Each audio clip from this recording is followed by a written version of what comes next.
আসবে, তার উত্তর আসবে পার্লামেন্টে মোদির কাছ থেকে। কিন্তু মোদি মিউট হয়ে গেলেন। শুধু মোদি মিউট হয়ে গেলেন না, মোদির সঙ্গে যারা পার্লামেন্টে আছেন, যারা মোদিকে সমর্থন করেন, তারা মিউট হয়ে গেলেন। আজকে রাহুল গান্ধীর পাশে এসে সব রাহুল গান্ধীর সমর্থন से प्रधानमंत्री घबराए हुए हैं, डरे हुए हैं। पूरी तरीके से प्रधानमंत्री डरा हुआ है, पूरी तरीके से प्रधानमंत्री हिला हुआ है राहुल गांधी के सवाल से। अच्छा, तो क्या कहेंगे जो आज का ये जो सत्याग्रह प्रदर्शन आप लोग कर रहे हैं, इससे क्या फायदा होने वाला है? देखिए, सत्याग्रह तो हम लोगों को महात्मा गांधी जी ने सिखाया था। अंग्रेजों के खिलाफ सत्याग्रह करके हम लोग अंग्रेज को यहाँ से भगा पाए हैं। इसी तरीके से सत्याग्रह में बहुत ताकत होती है और ये ताकत नरेंद्र मोदी को हिला के रख दी।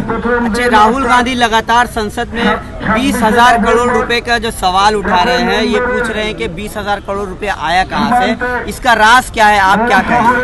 देखिए, इसका राज की बात ये है कि ये पैसा जो सेल कंपनी के जरिया मॉरिशस के जरिया हिंदुस्तान में ढुका और अडानी समूह में लगा। हम लोग का सवाल यही है राहुल गांधी का कि ये पैसा किसका है और कैसे आया मॉरिशस के जरिया। 2019 में कांग्रेस ने राफेल मुद्दे पर चुनाव लड़ी थी, लेकिन भाजपा को जीत मिली थी उसके बावजूद भी। 2024 में क्या अडानी मुद्दे पर चुनाव लड़ने से कांग्रेस को फायदा पहुंचेगा? देखिए, जहां तक 2019 का बात है, 2019 में हिंदू मुस्लिम पे इलेक्शन हुआ था, ठीक है, धर्म के नाम पे इलेक्शन हुआ था। लेकिन 2024 में जो इलेक्शन होगा वो अडानी मुद्दे पे होगा, करप्शन पे होगा, क्योंकि मोदी ने कहा था कि मैं भ्रष्टाचारियों को छोड़ूंगा नहीं। तो सबसे बड़ा भ्रष्टाचारी तो खुद नरेंद्र मोदी है। अच्छा, लेकिन इसी बात पे तो जो राहुल गांधी ने 2019 पर जो 19 में जो अपना बयान दिया था मोदी सरनेम को लेकर, और कहा था कि जितने भी मोदी नाम के सरनेम वाले लोग हैं सब चोर हैं। ना ना ना, ये एकदम गलत बात है। राहुल गांधी ने 2019 में कहा था ललित मोदी, नीरव मोदी, नरेंद्र मोदी ये लोग चोर हैं। ऐसा नहीं, महल चोकसी, विजय माल्या सबका नाम लिया था, उसको उठाकर देखिए। सरनेम पे कभी नहीं, सरनेम पे बल्कि पार्लियामेंट में नरेंद्र मोदी ने राहुल गांधी को बेइज्जत किया कि आपने अपना सरनेम नेहरू क्यों नहीं रखा। कोर्ट के फैसले से आप कितना सहमत हैं? देखिए, सूरत कोर्ट का, लोअर कोर्ट का फैसला है, बहुत जल्दबाजी में आया है, क्योंकि जबकि हाई कोर्ट में स्टे लगा रखा था, जो कंप्लेंटेड 1.5 साल का स्टे लगा हुआ था हाई कोर्ट में। जैसे जज चेंज हुआ, उनको आभास हो गया कि ये जज हमारे फेवर में फैसला दे सकता है, फट से स्टे को हटा लिया और जजमेंट करा दिया। तो आप ये कहना चाहते हैं कि कोर्ट अपना फैसला सही तरह से नहीं सुना रही, दस्तावेज कोई काम नहीं आ रहे, आप क्या कहना चाहेंगे? देखिए, लोअर कोर्ट में जो होता है वो सरकार चाहती जैसा वैसे ही होता है लोअर कोर्ट में, लेकिन अभी अपर कोर्ट है जिंदा, ये हमें मालूम है, हाई कोर्ट है, सुप्रीम कोर्ट है, हमें इंसाफ जरूर मिलेगा। एक आखिरी सवाल, जितने ओपोजिशन है, जितने ओपोजिशन पार्टीज है, अभी कांग्रेस को सपोर्ट कर रहे हैं, राहुल गांधी के को सपोर्ट कर रहे हैं, क्या पश्चिम बंगाल में ममता बनर्जी सरकार से आपको उम्मीद है कि वो राहुल गांधी को सपोर्ट करेगी, कांग्रेस को सपोर्ट करेगी? देखिए, जो भी अपोजिशन पार्टी है बीजेपी के खिलाफ अगर एक नहीं होंगे तो आप खत्म हो जाएंगे। आपको एक होना पड़ेगा, चाहे वो टीएमसी हो, चाहे वो टीआरएस हो, और चाहे वो बीजू जनता दल हो, जो भी हो, तमाम अपोजिशन को एक होना पड़ेगा इस भ्रष्टाचारी, अहंकारी, तानाशाही नरेंद्र मोदी को हटाने के लिए। भाजपा प्रधानमंत्री डरे हुए हैं, सहमे हुए हैं। देखिए, राहुल गांधी जी हमेशा पार्लियामेंट में बोले हैं चर्चा के लिए, चर्चा करने का ताकत। आज आप बताइए कि 200 कुछ एमपी भाजपा का अकेला है, उसके ऊपर में हम लोगों का सांसद राहुल गांधी अकेला भारी है। जब राहुल गांधी पार्लियामेंट में बोलने के लिए खड़ा होते हैं तो लगता है कि एक शेर बोल रहा है और बाकी सब चूहे के ज्यादा चिल्ला रहे हैं। देखिए, राहुल गांधी जी को ये सस्पेंड करना पार्लियामेंट से, ये एक तरीके का साजिश है, क्योंकि अडानी को लेकर के आज पूरे हिंदुस्तान में बहुत सारे छोटे छोटे दल है, टीएमसी है, आम आदमी पार्टी है, लेकिन कोई भी बीजेपी से सीधे उलझने को तैयार नहीं है, क्योंकि विरोधी दल को ईडी सीबीआई का डर इस तरीके से दिखा दिया गया। आज देखिए, पश्चिम बंगाल में ममता बनर्जी मोदी के खिलाफ, अडानी के खिलाफ नहीं बोल रही है। अडानी को ताजपुर बंदरगाह टीएमसी गवर्नमेंट दे चुका है, और अडानी से इस तरीके से दिल्ली में दोस्ती और राज्य में कुश्ती। आज दिल्ली में अपने भतीजे को बचाने के लिए, टीएमसी के नेताओं को बचाने के लिए दिल्ली में मोदी से दोस्ती और राज्य में बीजेपी के साथ में कुश्ती। आज आप बताइए, सिवाय कांग्रेस पार्टी के सांसदों का, राहुल गांधी के सिवा कौन आदमी मोदी के खिलाफ में ओपन टू ऑल बोलता है? आज आपको बताना चाहेंगे, 20,000 करोड़ राहुल गांधी अडानी को लेकर के चर्चा ना करे, अडानी को लेकर के सवाल ना करे पार्लियामेंट में, इसी को नजर रखते हुए आज ओम बिरला को दे करके, ओम बिरला एक आरएसएस का कैटर है, ये लोग सरकार का काम कम और आरएसएस का काम ज्यादा करते हैं। और राहुल गांधी बार बार टारगेट किसको कर रहे हैं? इनके पूर्व पुरुष जो है सावरकर, गोलवलकर, आरएसएस से जो भी रिलेटेड नेता है उनको राहुल गांधी टारगेट करते हैं। इसीलिए आरएसएस और उनके जितने भी तमाम टीम है उनका टारगेट राहुल गांधी है। राहुल गांधी जी को पार्लियामेंट से बर्खास्त किया गया है, लेकिन हिंदुस्तान का इतना बड़ा मैप राहुल गांधी जी के लिए है। और भारत जोड़ो यात्रा ये साबित कर दिया है कि पूरे हिंदुस्तान में अगर नरेंद्र मोदी का कोई ऑल्टरनेटिव है तो वो सिर्फ और सिर्फ राहुल गांधी है। और 2024 के चुनाव के लिए हिंदुस्तान का आवाम राहुल गांधी को चुन चुका है। आपको बताएंगे, इससे पहले भी इंदिरा गांधी जी को पार्लियामेंट से जनता पार्टी की सरकार ने बर्खास्त किया था और 1980 में पूरा बहुमत लेकर के प्रधानमंत्री बन करके इंदिरा गांधी पार्लियामेंट में लौटी थी। तो हम लोग पूरा आशा विश्वास रखते हैं कि राहुल गांधी जी को भी जो 2024 के चुनाव के पहले बर्खास्त किया गया है, 2024 में कांग्रेस बहुत बड़ी ताकत बन के और राहुल गांधी जी प्रधानमंत्री के रूप में पार्लियामेंट में जाएंगे। लेकिन संसद से जो उनकी सदस्यता है उसे खारिज कर दी गई है और कहा जा रहा है कि अगले 8 सालों तक राहुल गांधी चुनाव नहीं लड़ पाएंगे। देखिए, ये एक साजिश है, लेकिन ऐसा नहीं है। इसके खिलाफ में हम लोग भी कोर्ट में और जो भी संस्था है वहां पर हम लोग जाएंगे।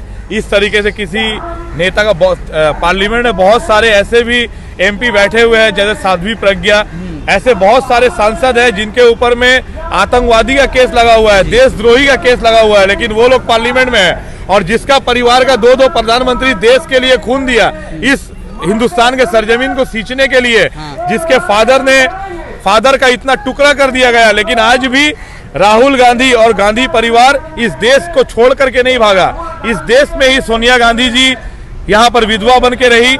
इस देश में 2-2 प्रधानमंत्री गांधी परिवार से अपना बलिदान दिया है। आज हिंदुस्तान में कोई ऐसा पॉलिटिकल परिवार बताइए जिसका 2-2 प्रधानमंत्री देश के लिए जान दिया है। तो कांग्रेस पार्टी का इतिहास रहा है कि इस जमीन को सींचने के लिए हम लोगों ने अपना खून दिया है। और आज मोदी है, कल देखिए, आज पूरे दुनिया में आज ट्रम्प को भी बहुत बड़ा बात किया जा रहा था, लेकिन आज देखिए ट्रम्प कैसे औंधा मुंह गिरा। तो यहाँ का आवाम जिस दिन जाग जाएगा उस दिन नरेंद्र मोदी और बीजेपी जैसा पार्टी हिंदुस्तान से एक कोने में भी नजर नहीं आएगा। राहुल गांधी को लेकर आपने बहुत सारी बातें कही, लेकिन राहुल गांधी ने पिछड़ों समाज का जो है वो बेइज्जती किया, उनका अपमान किया, ऐसा भाजपा भी कह रही है और कह रही है कि माफी मांगे। देखिए, पिछड़ा समाज वो हुआ है कि जो गरीब तबके के लोग हो, ओबीसी वाले हो। यहाँ पर मोदी टाइटल को इसलिए टारगेट किया गया है, नीरव मोदी, नरेंद्र मोदी, मेहुल चौकसी, ललित मोदी, आज जितना भी देश को छोड़ करके देश का पैसा लूट करके भागा है वो सारे मोदी ही क्यों है। अच्छा, तो उन लोगों को टारगेट किया गया। ये नहीं कि पूरे ओबीसी समाज को या पूरे दलित समाज को राहुल गांधी जी, कभी दलित का आवाज हमेशा रोहित वेमुला का मामला हो या कोई भी मामला हो, हमेशा कांग्रेस पार्टी उठाया है। ये एक टारगेट लिया जा रहा है कि ओबीसी समाज को राहुल गांधी ने गलत बोला, नहीं, सिर्फ उन चोरों को, उन दलालों को बोला है जो बीजेपी का शरण लेकर के देश का गरीब आदमी का पैसा लूट करके उनको ग्रीन कॉरिडोर से विदेश तक पहुंचाने का काम भारतीय जनता पार्टी और बीजेपी सरकार की है। इसका मुखौटा खोलने के लिए राहुल गांधी जी ने 2024 में कहा था कि आखिर जितने भी भगोड़े हैं, जितने भी देश को पैसा लूट करके भागने वाले हैं, सभी का टाइटल मोदी ही क्यों है। तो राहुल गांधी का ये जो ये जवाब था, ये जो बयान था मोदी सरनेम को लेकर, कई बार ये भी देखा जाता है भाजपा वाले और भाजपा के जितने कार्यकर्ता हैं वो राहुल गांधी के परिवार को लेकर बहुत सारी टिप्पणियां करते हैं, कभी सोनिया गांधी को लेकर, कभी प्रियंका गांधी को लेकर। तो सवाल ये है कि जांच एजेंसी और कानून की बिजली सिर्फ विपक्ष पे गिरती है, सत्ताधारी पर क्यों नहीं गिरती है? आज आप बताइए, हेमंत बिस्वा शर्मा जो असम का मुख्यमंत्री है, उसके पीछे में सीबीआई था। बीजेपी ज्वाइन करने के बाद में वो चीफ मिनिस्टर बन के बैठा हुआ है।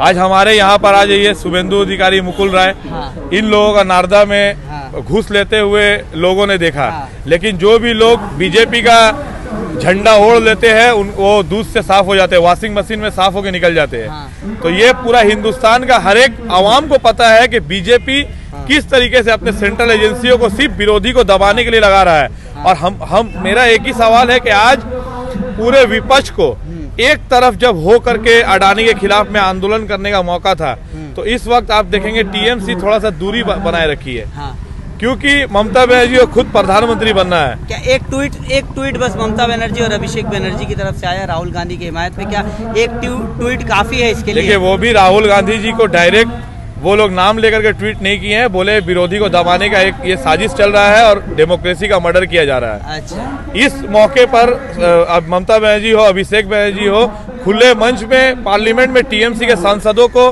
कांग्रेस और बाकी विरोधी दल जो सांसद के बाहर में रास्ते में अंबेडकर मूर्ति के सामने प्रदर्शन कर रहे हैं, वहां पर टीएमसी के सांसदों को ओपन बीजेपी के खिलाफ में आना चाहिए, लेकिन इसलिए वो लोग नहीं आएंगे। आपको पता है यहाँ पर टीचर रिक्रूटमेंट स्कैम, इसमें कितने बड़े बड़े नेता जो टीएमसी में सेकेंड इन कमांड थे, पार्थो चटर्जी, वो आज जेल खट रहे हैं, अनुब्रतो मंडल जेल खट रहा है। तो इन लोगों को किसी तरीके से बचाने के लिए एडजस्ट करके चलना पड़ेगा बीजेपी से, इसलिए टीएमसी दिल्ली में दोस्ती और बंगाल में कुश्ती कर रही है। जिस तरह से अरविंद केजरीवाल का खुले तौर पर बयान आया है, राहुल गांधी की उन्होंने हिमायत की है, आरजेडी की तरफ से भी खुला बयान आया है, आप ये कह रहे हैं कि ममता बनर्जी ने उस तरह से बयान नहीं दिया, एक सेफ साइड ममता बनर्जी।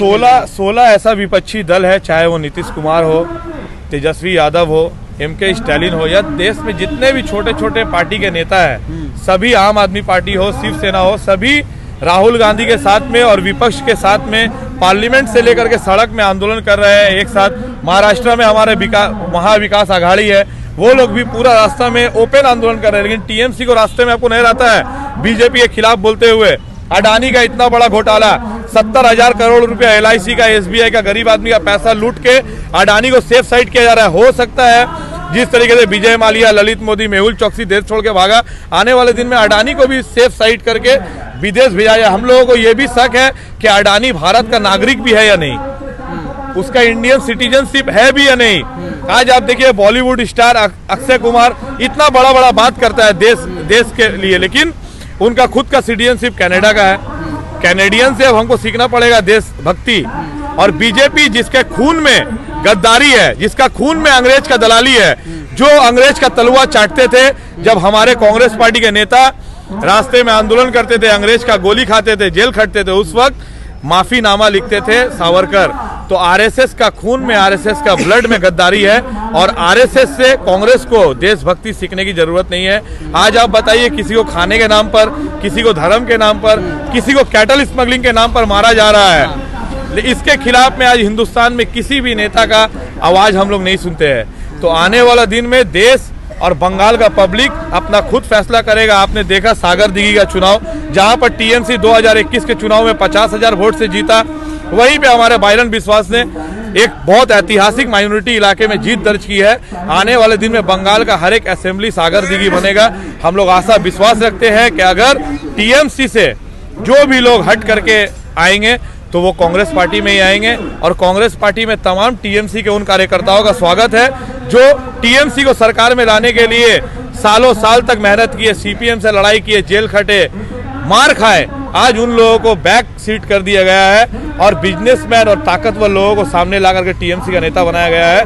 तो उन टीएमसी के कार्यकर्ता भाई को भी हम लोग कहेंगे कि आप लोग कांग्रेस में आए, आपको पूरे तरीके से इज्जत और सम्मान हम लोग देंगे। एक आखिरी सवाल, राजनाथ सिंह, स्मृति ईरानी, संबित पात्रा ने और कई भी भाजपा लीडरों ने कहा है कि राहुल गांधी विदेश जाकर हिंदुस्तान को जो है उन्होंने बदनाम किया है, हिंदुस्तान की बेइज्जती की है, राहुल गांधी को एंटी नेशनल तक कह दिया उन्होंने। देखिए, राहुल गांधी जी कैम्ब्रिज यूनिवर्सिटी में और बाहर में जहाँ भी विदेश में अपना बयान दिए हैं, वो बयान सिर्फ और सिर्फ जिस तरीके से लोगों की आवाज को दबाने का काम जो किया जा रहा है पाक स्वाधीनता के लिए, और हम लोगों का विरोधी को जिस तरीके से बोलने नहीं दिया जाता है। पार्लियामेंट में जब राहुल गांधी जी बोलते हैं उनका माइक बंद कर दिया जाता है, रास्ते में कोई आंदोलन करता है तो उसको देशद्रोही बोला जाता है। तो ये गोदी मीडिया, खास करके गोदी मीडिया जिस तरीके से देश का जो असल हालात है, अडानी, एलआईसी, एसबीआई, इतना बड़ा घोटाला, इसको देश के अवाम के सामने से छुपाने का जो कोशिश गोदी मीडिया कर रही है,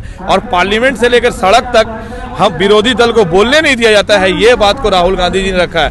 आज आपको पता है राहुल गांधी जी का पार्लियामेंट से उनको डिस्क्वालीफाइड करना पूरे वर्ल्ड में कोई ऐसा पेपर नहीं है, कोई ऐसा मीडिया नहीं है जो राहुल गांधी के बारे में लिखा नहीं है। तो राहुल गांधी जी देश की आवाज को जो दबाने का कोशिश बीजेपी और गोदी मीडिया कर रही है, वही बयान राहुल गांधी जी ने कैम्ब्रिज में दिया। और राहुल गांधी जी ने पार्लियामेंट में बोला कि पार्लियामेंट में हम चर्चा करने के लिए तैयार है, लेकिन बीजेपी का ताकत ही नहीं है कि चर्चा करे। Thank you. इससे क्या फायदा होने वाला है? कांग्रेस कभी भी कई आंदोलन फायदे के लिए नहीं लड़ते, आम आदमी के हित में लड़ते हैं, आम आदमी के हित में लड़ेंगे। क्योंकि जब से इस सरकार में आया है आम आदमी का जो महंगाई, इसका विरोध में कांग्रेस लड़ाई करते आ रहा है, लड़ते रहेगा। अच्छा, जांच एजेंसी की बिजली लगातार विपक्ष पे गिर रही है, सत्ताधारी पार्टी पर उनका कोई असर नहीं हो रहा, इस पर क्या कहेंगे? क्या कि प्रशासन को अपने खरीद के रखे हैं, अपने प्रशासन के ऊपर अपना अंगली हिलाता है, इसीलिए। अच्छा, तो भाजपा जो लगातार राहुल गांधी पर अटैक कर रही है, अब विपक्ष पर अटैक कर रही है, इस पर क्या कहेंगे? राहुल गांधी के ऊपर इसीलिए अटैक करे क्या कि राहुल गांधी से डरते हैं। अच्छा, क्या कि एक मत तो भारतवर्ष में जो है वो राहुल गांधी नजर आता है, कश्मीर से कन्याकुमारी जहाँ भी देखिएगा राहुल गांधी उसको नजर में आता है। राहुल गांधी से डर रहा है, इसीलिए राहुल गांधी के ऊपर तन मन धन लगा के विरोध कर रहा है। बस उसका संसद पद खारिज करने के लिए उठा हुआ है। अडानी मुद्दे पर राहुल गांधी का जो लगातार सवाल हुआ है, जिससे भाजपा कहीं न कहीं घबराई हुई है, ऐसा राहुल गांधी और विपक्ष कह रहे हैं, कांग्रेस कह रहे हैं, आप क्या कहते हैं? आम आदमी भी बोल रहा है जो अडवाणी इशू में बीजेपी गवर्नमेंट डर रहा है, और इस अडवाणी इशू तो हमारे माननीय सांसद राहुल जी ने उठाए हैं। जो हमारे LIC का पैसा, हम आम आदमी का पैसा, SBI में जो पैसा है वो आम आदमी का पैसा, वो पैसा किसी को बिना बोले कैसे अडवाणी को दिया गया, अडानी को, इसका विरोध किए हैं। इसका विरोध करने के लिए आज राहुल गांधी के ऊपर अटैक हो रहा है। राहुल गांधी का सदस्य पद खारिज करने में तोला हुआ है, क्या कि संसद में अगर बोलेगा सारा इंडिया से उसका विरोध होते रहेगा बीजेपी का। यही डर है राहुल गांधी का। आपको ये सत्याग्रह करने से कुछ फायदा होगा? राहुल गांधी को जो सूरत कोर्ट ने सजा सुनाई है 2 साल की, देखिए वो तो हमारे माननीय आइन जो बोले हैं उसके लिए हमारे सुप्रीम कोर्ट है, सुप्रीम कोर्ट में लड़ाई होगा, सुप्रीम कोर्ट जाएंगे हम लोग। सुप्रीम कोर्ट के लिए तैयारी भी हो रहा है, काहे कि करप्टेड मंत्री कैबिनेट में रह सकता है और आम आदमी का लिए विरोध करने के लिए उसका संसद पद खारिज होगा। ये तो हमारे न्याय नहीं है, ये अन्याय है। इस अन्याय के विरोध हम लोग लड़े हैं, लड़ने के लिए आज आए हैं।